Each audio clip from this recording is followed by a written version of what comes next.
మాదాపూర్లోని oh bar and రెస్టారెంట్లో అగ్ని ప్రమాదం చోటు చేసుకుంది. రాయదుర్గం నాలెడ్జ్ సిటీ సత్వ భవన్లో ఇవాళ తెల్లారుజామున ఒక్కసారిగా మంటలు చెలరేగాయి. దీంతో బిల్డింగ్లోని ఉద్యోగులు భయంతో పరుగులు తీశారు.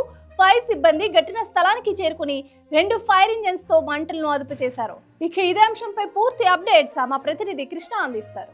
మాదాపూర్లో ఇవాళ ఉదయం ఓ బార్ అండ్ రెస్టారెంట్లో భారీ అగ్ని ప్రమాదం సంభవించింది.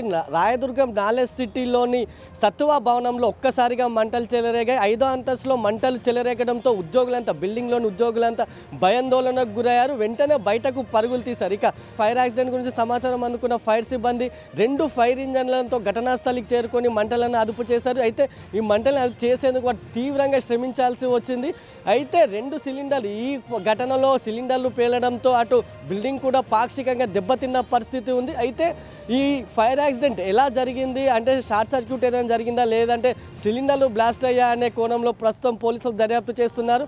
ఇంకా అంతేకాకుండా ఇంకా ఈ ఘటన వెనుక ఏదైనా కుట్ర కోణం ఉందా అనే కోణంలోనూ పోలీసులు దర్యాప్తు చేపట్టారు. అయితే ఏది ఏమైనా ఫైర్ యాక్సిడెంట్ ఒక్కసారిగా ఉద్యోగులంతా ఉలిక్కిపడ్డారు. వెంటనే బయటకు కూడా వారు పరుగులు తీసిన పరిస్థితి ఉంది. అదేవిధంగా అక్కడికి పోలీసులు ఫైర్ సిబ్బంది కూడా చేరుకొని చుట్టుపక్కల ఉన్నటువంటి ఉద్యోగులు కూడా అక్కడి నుంచి తరలించారు.